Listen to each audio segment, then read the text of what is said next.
So, చాలా మంది మోదీ పర్యటనకు తెలంగాణకు రావడం జరిగింది.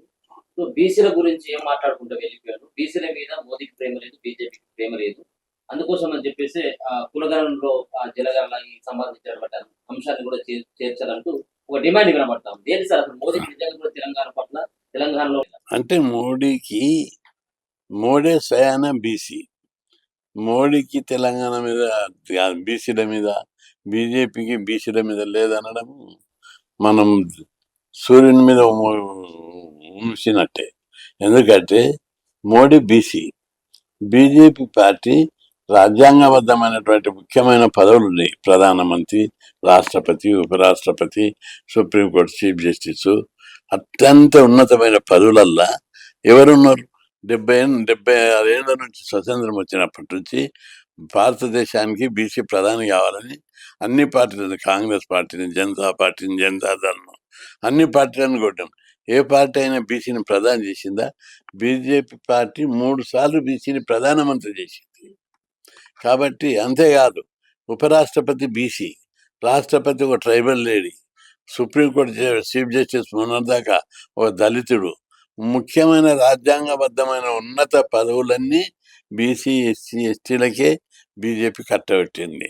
అట్లాంటి ఉన్నతమైన పదవులు కట్టి బీజేపీ జెండాలన్నీ ఎవరు మోస్తున్నారు? అగ్రకులాలు మోస్తున్నారు. పదవులన్నీ బీసీలకు ఇచ్చారు. మన కన్నమూట కనిపించే నగ్న సత్యం ఇది. దీన్ని కాదనలేము. కాబట్టి అది పూర్తిగా తప్పు. ప్రధాని మోడీ బీసీ వీళ్ళ పట్ల ప్రేమ లేదనడం తప్పు. 2 ఎగ్జాంపుల్తో మీరు సర్టిఫై చేసుకోవాలి. రాజకీయ కోణంలో వాళ్ళు కోరడం తప్పు కాదు, నేను తప్పు పట్టను. డిమాండ్ ఉండాలి, డిమాండ్ చేయాలి కూడా. ఇది ప్రజాస్వామ్య హక్కు అందరికీ. ఇప్పుడు రాజ్యాంగబద్ధమైన కమిషన్ కావాలని కోరినాం, ఇచ్చిండా? ఇవ్వలేదు. మేము మోడీ ప్రధానమంత్రి పోయి కలిసినప్పుడు 3 డిమాండ్ ఒప్పుకున్నాడు ఆయన ఒకటేసారి. ఒకటి, కేంద్రంలో బీసీలకు ప్రత్యేక మంత్రిత్వ శాఖ, బీసీ కమిషన్కు రాజ్యాంగబద్ధమైన హోదా, బీసీ రిజర్వేషన్ కేంద్రంలో ఏబిసిడి వర్గీకరణ. 2 అయిపోయిన. ఒకటి, కేంద్ర మంత్రిత్వ శాఖ కావాలి. రాజ్యాంగబద్ధమైన అంటే వ్యవస్థ మొత్తం బీసీలకు వ్యతిరేకంగా రూపొందించబడ్డది. ప్రధానమంత్రి ఒప్పుకున్నాక కూడా జాప్యం జరుగుతుంది. బ్యూరోక్రసీ కేంద్రంలో బీసీలకు వ్యతిరేకంగా ఉంటారు వాళ్ళు. ఒకటే ఉదాహరణ చెప్తా. నేషనల్ బీసీ కమిషన్కు రాజ్యాంగబద్ధమైన హోదా కల్పించాలని మేము కోరినప్పుడు ప్రధానమంత్రి ఎంబడే బిల్లు పెట్టేయండి అని ఆదేశాలు ఇచ్చారు. పార్లమెంట్లో బిల్లు పెట్టాక ఆడ కూడా కిరికిరి చేసి సెలెక్ట్ కమిటీకి పంపి ప్రధానమంత్రి ఒప్పుకొని పార్లమెంట్లో బిల్లు పెట్టాక కూడా 1.5 years లేట్ అయింది.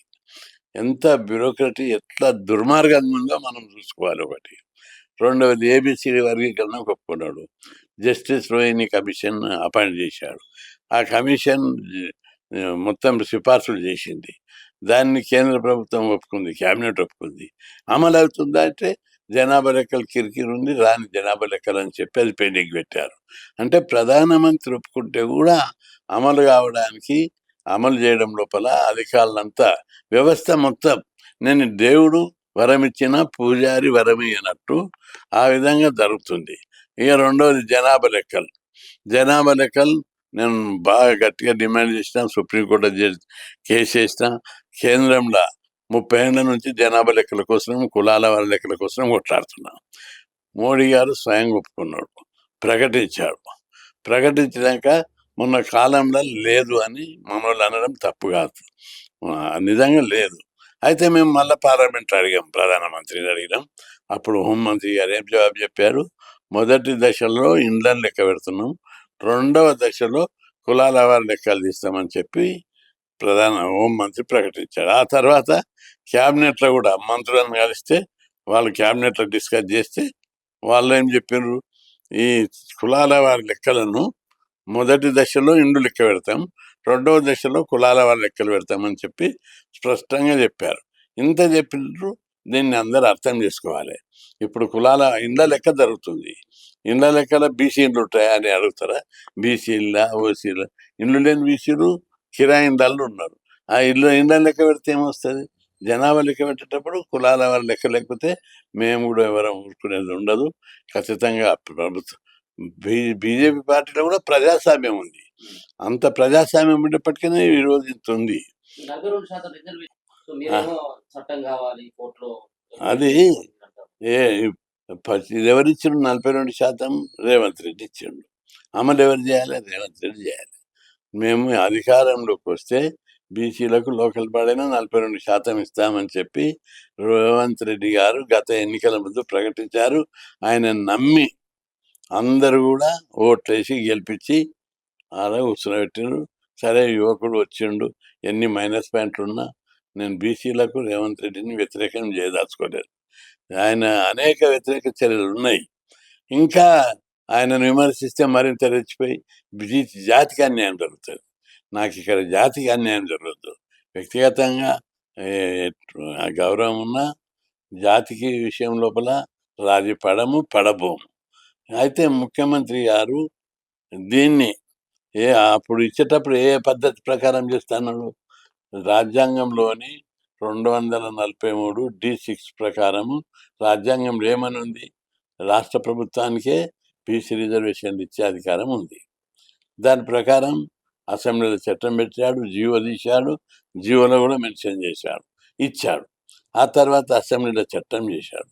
ఆ తర్వాత కులాల లెక్కలు తీశారు. అంటే చట్ట ప్రకారం, రాజ్యాంగం ప్రకారం, న్యాయ పద్ధతి ప్రకారం అన్ని కోణాలలో ఆ 42% గెలవాలి. దురదృష్టవశాత్తు కోర్టుల సరే అడ్వకేట్ జనరల్ వీళ్ళందరూ అడ్వకేట్లు సరిగా వాదన వినిపించకుండానే దాని మీద స్టే ఇవ్వడంతో ఆగిపోయింది. యాక్చువల్గా అయితే కేసు గెలిచే కేసు. న్యాయం ధర్మం అంతా కూడా బీసీల పచ్చాన ఉంది, ప్రభుత్వం ఇచ్చిన జీవ పచ్చాన ఉంది. కానీ సరి అయిన వాదనను వినిపించకుండా ఈ కేసు ఓడిపోవాలనే కుట్రతోటే అట్లా చేశారు. అందుకే ఈ కేసు గెలుస్తుంది. ఎవడు కూడా రేవంత్ రెడ్డి ఆపలేడు, ఎవరు ఆపలేరు. ఆ పార్టీలు ఉన్న వాళ్ళందరూ ఫైట్ చేయాలి. ఈసారి హైకోర్టులో స్వయంగా నేనే వాదిస్తా. ఏ పద్ధతి ప్రకారం కోర్టు ఆపుతుంది దాన్ని నేను నిలదీస్తా కోర్టును.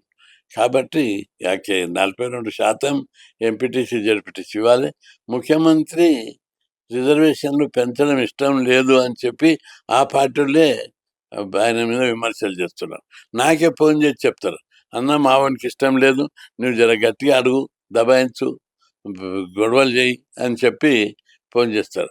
మావానికి ఇష్టం లేదని వాళ్ళే చెప్తున్నారు. కాబట్టి ముఖ్యమంత్రి మార్చుకోవాలి. ఫీజు రియంబర్స్మెంట్ ఎత్తేసేటువంటి కుట్ర భయంకరంగా జరుగుతూ ఉంది.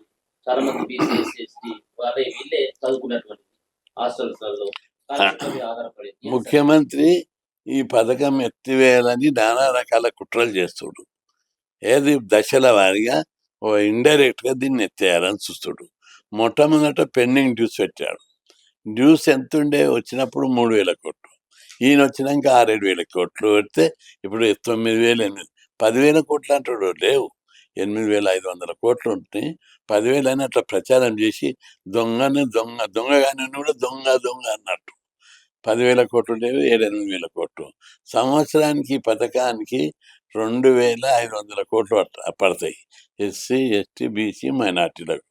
కేంద్ర ప్రభుత్వం దాదాపు 1,000 కోట్లు ఇస్తుంది ఎస్సీ ఎస్టీలకు, బీసీలకు కొంత ఇస్తుంది. ఇంకా వీళ్ళు పెట్టేది ఎంత? సంవత్సరానికి 1,500 కోట్లు. 1,500 కోట్లు పెట్టడం భారమా? అది కాదా భారం. ఈ బీసీలు చదువుకుంటే చూడడం భారం. ఎస్సీ ఎస్టీ బీసీలు చదువుకొని ఉన్నత స్థాయికి వస్తే చూసి భరించలేకపోతున్నాడు.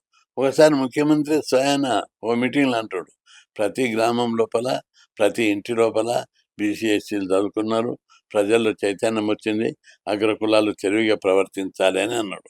అప్పుడేమన్నాడు ఇంకో మాట, మీ అందరికి కూడా తెలవాలి, సమాజంలో ఈ స్కీమ్ పెట్టిన తర్వాత హాస్టళ్ళు, గురుకులాలు, ఫీజు రియంబర్స్మెంట్, స్కాలర్షిప్ పెట్టిన తర్వాత సమాజంలో విప్లవాత్మకమైన మార్పు వచ్చింది. ఒకప్పుడు మన దగ్గర రోడ్లేసే దగ్గర, అపార్ట్మెంట్ కట్టే దగ్గర, ఇండ్లు కట్టే దగ్గర, ఫ్యాక్టరీల దగ్గర ఎవరుండి? మన పాలమూరు లేబర్, ప్రకాశం లేబర్, శ్రీకాకుళం లేబర్ ఉండి. ఇప్పుడు పోయి చూడండి, ఎక్కడ చూసినా లేబరు బీహార్, ఒరిస్సా, ఛత్తీస్గఢ్, మధ్యప్రదేశ్, ఉత్తరప్రదేశ్ నుంచి వచ్చి పనిచేస్తున్నారు. అంటే ఇప్పుడు మనోళ్ళు ఎక్కడ పోయినా అందరూ చదువుతున్నారు కాబట్టి పెద్ద మార్పు వస్తుంటే ఈ మార్పును చూసి భరించలేక ఈ స్కీమ్ని ఎత్తేస్తాం, ఈ స్కీము దశల వారిగా గురుకులాలు, గురుకులాలు కూడా ఎత్తేస్తాడు. ఆ ప్లాన్ ఉంది వాళ్ళకు. గురుకులాలు ఎత్తేయలేవు, ఫీజు రియంబర్స్మెంట్ ఎత్తేయలేవు. సవాల్ చేస్తున్నాం. ఇది మెజార్టీ ప్రజలను ఎవరు కూడా ఎన్ని చాణక్య నీతి చాణక్య నీతి కూడా రాజకీయంగా విలువలు ఉండే. ఇది కొత్త రేవంత్ రెడ్డి నీతి. ఇది రేవంత్ రెడ్డి రాజకీయాలు. ఎట్లా చెప్పకుంటేనే గొంతు కోసేపట్టు పద్ధతిలో పోతున్నాడు. ఫీజు రియంబర్స్మెంట్ ఎత్తేయో సవాల్ చేస్తున్నాం, గురుకులాలు కూడా ఎత్తేయమని సవాల్ చేస్తున్నాం. ఇవి ఎత్తేసిన రోజు మీరు ఉండరు అక్కడ. ఎందుకంటే రోషయ్య కూడా తయారు చేశారు. అగ్రకుల స్వభావం ఏంటిది? పేద కులాలు చదువుకోవద్దనే ఉంటుంది వాళ్ళకి. ఎందుకంటే నేను మొదటి నుంచి చూస్తున్నా ఈ స్కీమ్. నేను కొట్లాడి రాజశేఖర రెడ్డిని ఒప్పించి పెట్టించిన. అప్పుడు కూడా ఆయనకు చాలా మంది చెప్పారు ఇది అయ్యే పని కాదండి. నేను ఆయనకు నచ్చ చెప్తే ఆయనకు నా మీద ప్రత్యేకమైన ప్రేమ అభిమానం ఉండే. ఆ దృష్టితోటి కృష్ణయ్య గారు అంగర్ స్ట్రైక్ చేస్తుడు, గొడవలు చేస్తుడు. పాపం ఆయన పెడదామా స్కీమ్ పిల్లల కోసమే కొట్లాడుతుండని ఒప్పుకొని పెట్టిండు. పెట్టినాక ఆయన చనిపోయిన దాకా ఆయన ఉన్నంత పీరియడ్ మంచిగా నడిచింది.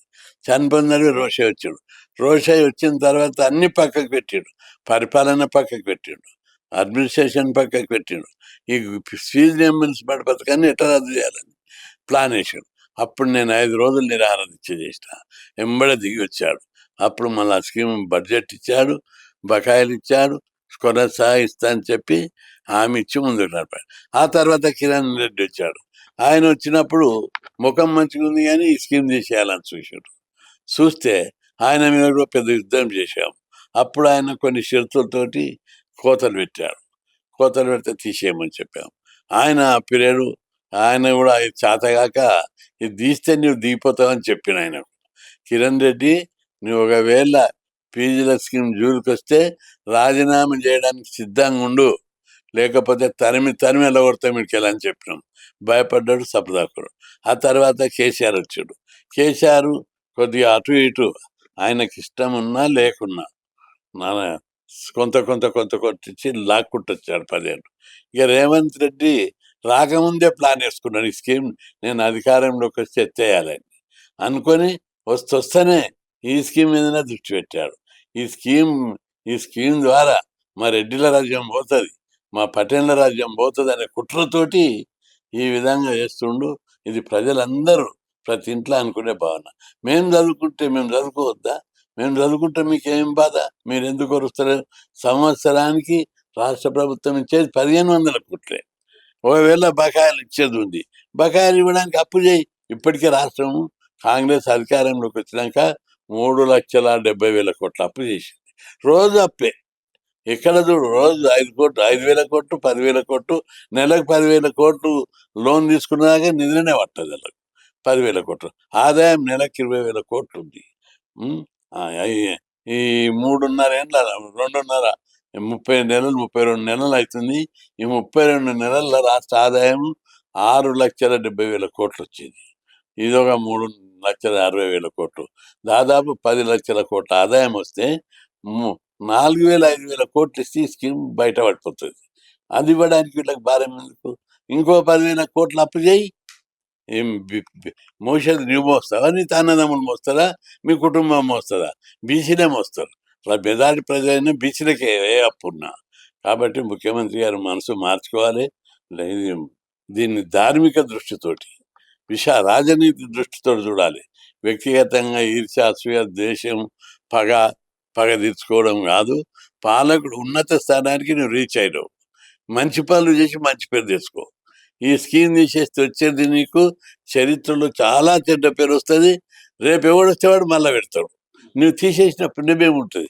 నీకు ఇది తీస్తేనే నీవు మళ్ళీ గెలుస్తావని గ్యారెంటీ కూడా లేదు.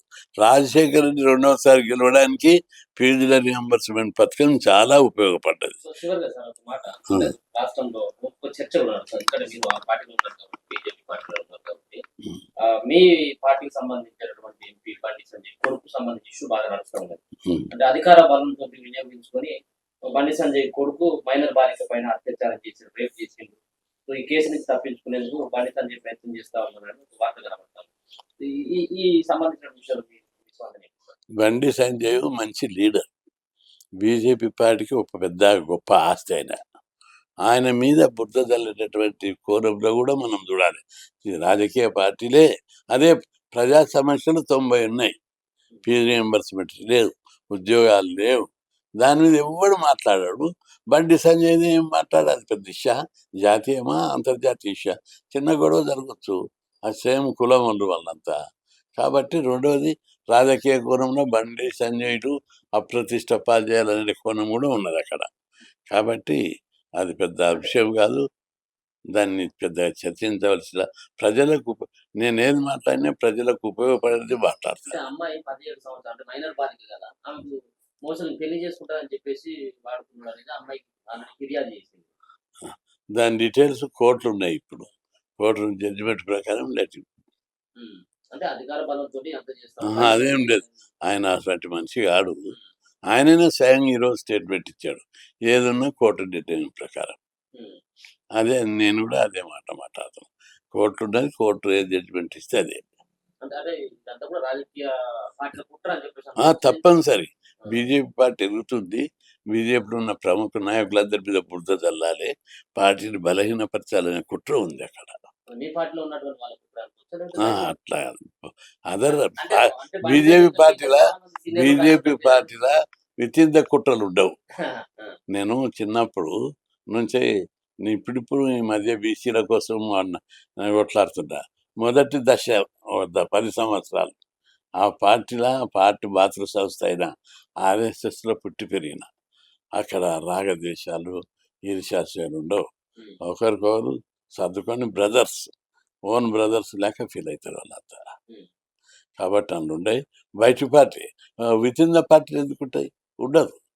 అంటే పార్టీ మీరంటున్నారు. అధికారమే రాకపాయె. అంటే మీరు అంటున్నారు కదా! పార్టీలో పెద్ద నాయకుడు బండి సంజయ్ అని చెప్పి. అవును. పెద్ద సో, నాయకుడు. ఈయనను ఏదో ఒకట్ల ఇంకా అంటే చేసేటువంటి ప్రయత్నం ఈ దానివల్ల పార్టీ చేయలేదు కదా! ఆ పార్టీలో వచ్చేటోళ్ళకి ఏముంది దానివల్ల? ఏముండదు. హ్మ్. పార్టీలా ఆయనను బ్లేమ్ చేస్తే వచ్చేదేం పార్టీ అధికారంలోకి ఎట్లా రావాలని బీజేపీలో ఉన్న ప్రతి ఒక్కరి ఆలోచన ఒకటే. హ్మ్. పార్టీని ఎట్లా అధికారంలోకి తెత్తాం. ఓకే. బీజేపీలో ఉన్న ప్రతి నాయకుడు, ప్రతి కార్యకర్త బీజేపీ పార్టీ నాయకుల పార్టీ కాదు. హ్మ్. కార్యకర్తల పార్టీ. కాబట్టి పార్టీ ఎట్లా అధికారంలోనికి రావాలనేదే చూస్తారు.